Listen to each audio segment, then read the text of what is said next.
अर्जुन 11वीं क्लास का एक सीधा, सादा, कम बोलने वाला लड़का था। उसकी दुनिया किताबों, दोस्तों और कभी कभार क्रिकेट तक ही सीमित थी। लेकिन उस दिन जब उसने पहली बार आर्या को देखा, स्कूल की लाइब्रेरी की सीढ़ियों पर बैठी, हवा में उड़ते बालों को कान के पीछे करती हुई, कुछ तो बदल गया। वो पल ऐसा था जैसे वक्त एक सेकंड के लिए रुक गया हो। आर्या, जिसे पूरे स्कूल में सब जानते थे स्मार्ट, सुंदर और हमेशा मुस्कुराती हुई, लेकिन अर्जुन के लिए वो सिर्फ एक लड़की नहीं, एक एहसास बन चुकी थी। अर्जुन हर रोज बस उसे देखने के बहाने क्लास जल्दी आता, उसी रास्ते से जाता जहां आर्या अक्सर मिलती, लेकिन कभी हिम्मत नहीं हुई कि उससे बात कर सके। फिर एक दिन जब बारिश हो रही थी और स्कूल जल्दी छुट्टी हो गई थी, अर्जुन ने देखा कि आर्या की छतरी टूट गई थी। वो पूरी तरह भीग रही थी, लेकिन चेहरे पर फिर भी एक मासूम सी मुस्कान थी।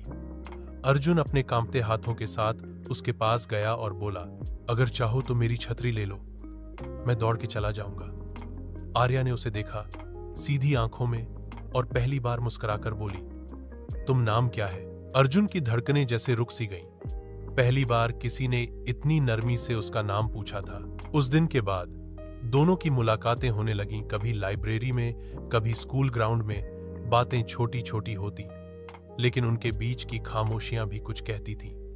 एक दिन आर्या ने अर्जुन से कहा, तुम बहुत अलग हो, बाकी लड़कों जैसे नहीं। तुम सुनते हो, समझते हो, और बस। उस दिन अर्जुन को लगा कि शायद कुछ महसूस हो रहा है आर्या को भी। लेकिन फिर स्कूल में वार्षिक स्पोर्ट्स डे आया। अर्जुन का नाम एंकरिंग के लिए चुना गया और सब चौंक गए, क्योंकि उसने कभी माइक हाथ में भी नहीं लिया था। पर उस दिन अर्जुन मंच पर गया और अपनी बात शुरू की एक लाइन से, कभी कभी कोई तुम्हारी जिंदगी में यूं ही आता है, बिना शोर किए, लेकिन तुम्हारा सब कुछ बदल देता है। आज मैं उन्हीं के लिए बोल रहा हूं। और उसकी नजर सीधी आर्या पर थी। स्पोर्ट्स डे खत्म हुआ, भीड़ छूट गई। आर्या स्टेज के पास आई और बिना कुछ कहे अर्जुन का हाथ पकड़ा। सिर्फ 2 शब्द कहे, thank you for seeing me the way I am. Arjun मुस्कुराया, लेकिन वो कुछ कह नहीं सका। बस उसकी आंखों में एक सुकून था, जैसे जो अधूरी कहानी थी उसमें अब एक मायने जुड़ चुका था।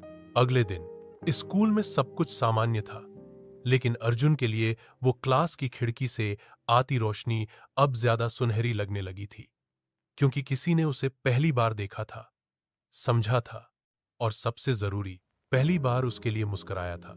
और द अंत, लेकिन अधूरा नहीं, क्योंकि कुछ स्कूल लव स्टोरीज कभी खत्म नहीं होती, वो बस यादों में मुस्कुराती रहती हैं। कैसे LG स्टोरी आपको PLZ सब्सक्राइब कीजिए। Thank you.